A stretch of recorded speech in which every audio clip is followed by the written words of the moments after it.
Executive modern class में आपका स्वागत है। पिछले क्लास में हम लोग पढ़ते में कृदंत प्रत्यय पहला पढ़े कृदंत प्रत्यय के बारे में। आज हम लोग तद्धित प्रत्यय और स्त्री प्रत्यय के बारे में पढ़ेंगे, जो कि बोर्ड एग्जाम के व्यू से काफ़ी इम्पोर्टेंट है। इसलिए चलिए क्लास स्टार्ट करते हैं।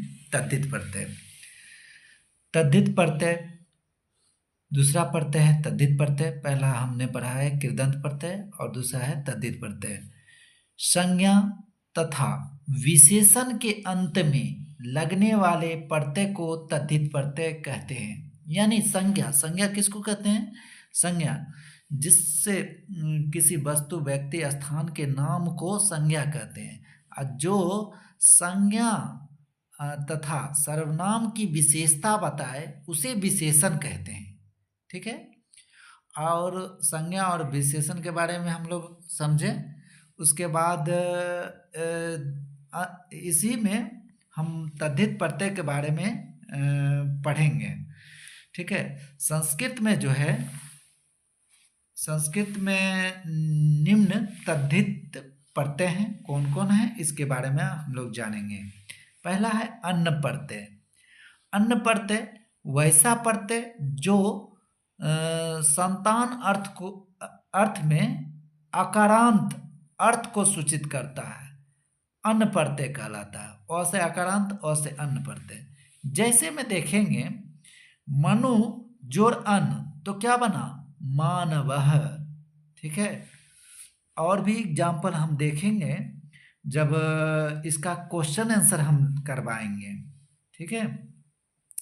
यहाँ फिर अगले प्रत्यय के बारे में पढ़ते हैं। ढक प्रत्यय, ये भी पूछता है वैसा प्रत्यय जो संतान अर्थ में एकारांत, उसमें क्या था?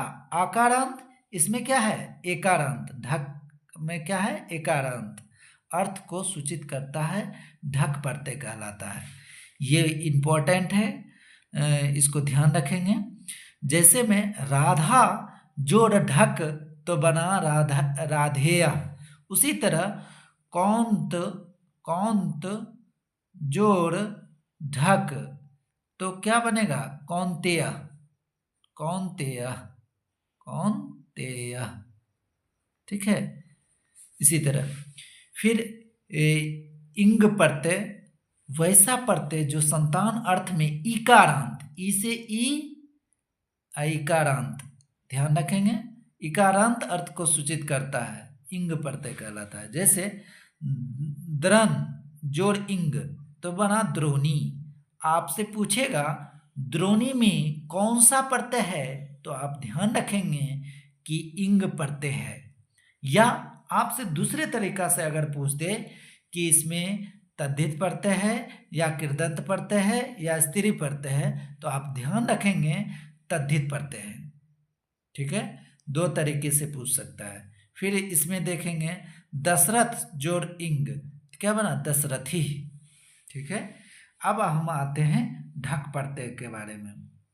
ढक प्रत्यय वैसा प्रत्यय जो विशेषण में इकारांत अर्थ को सूचित करता है। विशेषण में, ठीक है, इकारांत अर्थ को सूचित करता है, ढक प्रत्यय कहलाता है। जैसे में मांस जोड़ ढक तो बनेगा मासिकः। ठीक है। आगे हम चलते हैं शंग प्रत्यय। शंग प्रत्यय वैसा प्रत्यय जो को अर्थ को सूचित करता है, शंग प्रत्यय कहलाता है। ठीक है। और जैसे में देखेंगे आलस जो शंग तो बनेगा आलस्यम। ठीक है। आगे हम चलते हैं तल प्रत्यय के बारे में। तल प्रत्यय वैसा प्रत्यय जो ता अर्थ को सूचित करता है। तो से तल और तो से ता अर्थ को सूचित करेगा, ध्यान रखेंगे, तल प्रत्यय कहलाता है। जैसे में पशु जोड़ तल तो बना पशुता। मानव जोड़ तल अगर लिखते हैं मानव जोड़ तल तो बनेगा मानवता, मानवता। ठीक है। अब हम चलते हैं मतुप प्रत्यय पर। मतुप प्रत्यय वैसा प्रत्यय जो मान अर्थ को सूचित करता है। म से मतुप और म से मान, इसको याद रखेंगे और ध्यान में रहेगा ये। मतुप प्रत्यय कहलाता है। जैसे बुद्धि में अगर मतुप लगेगा तो बनेगा बुद्धिमान। ठीक है। अब हम चलते हैं वतुप प्रत्यय।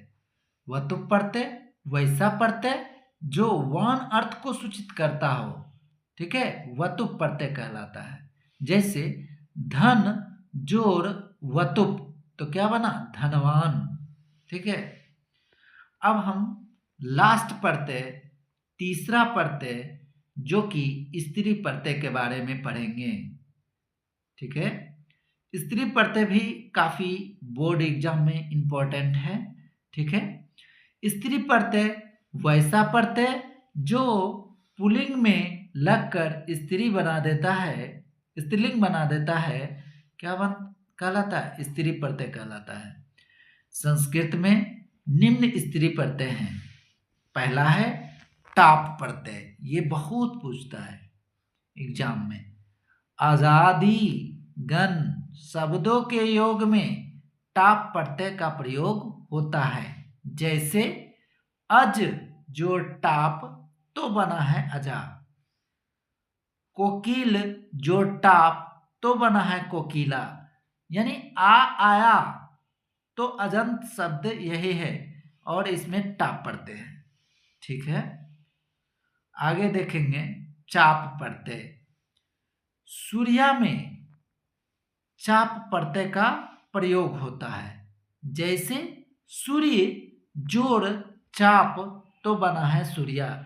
इसका एग्जाम्पल, यही सबसे ज्यादा एग्जाम्पल पूछता है। सूर्य जोड़ चाप क्या बनेगा? सूर्या। या सूर्या में कौन सा प्रत्यय है? तो चाप प्रत्यय है। फिर गिप प्रत्यय। गिप प्रत्यय में आप आएंगे तो कुमार शब्दों के योग में गिप प्रत्यय का प्रयोग होता है। जैसे कुमार में गिप प्रत्यय लगेगा तो बनेगा कुमारी। ठीक है। आगे हम चलते हैं गिस प्रत्यय में। विवाहित शब्दों के योग में गिस प्रत्यय का प्रयोग होता है। जैसे देव जोड़ गिस बनेगा देवी। जैसे फिर देखते हैं आगे, शिव जोड़ आन जोड़ गिस तो बना शिवानी।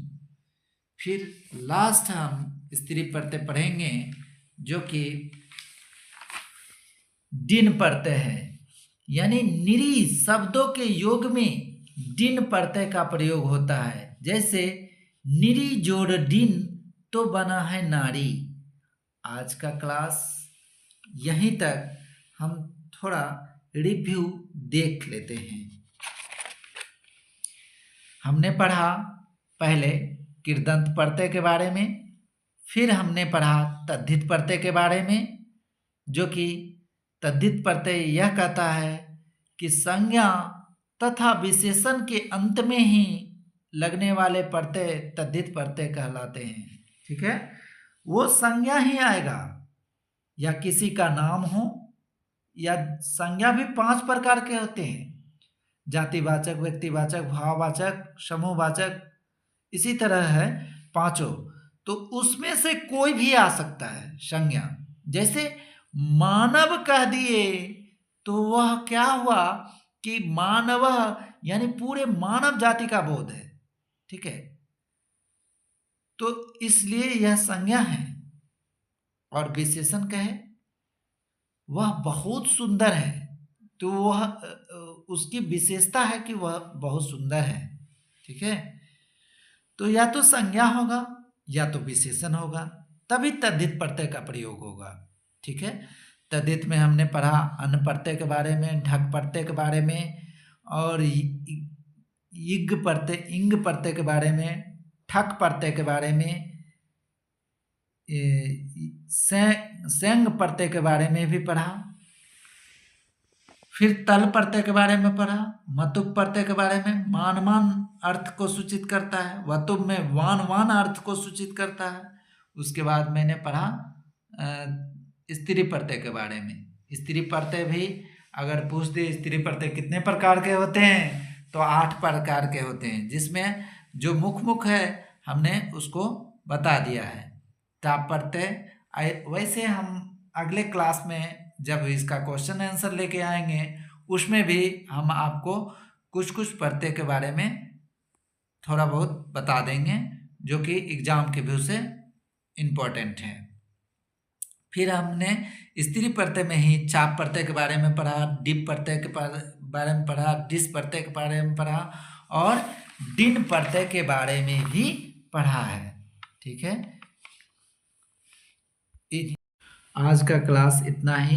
प्रत्यय का कॉन्सेप्ट पूरा खत्म हुआ।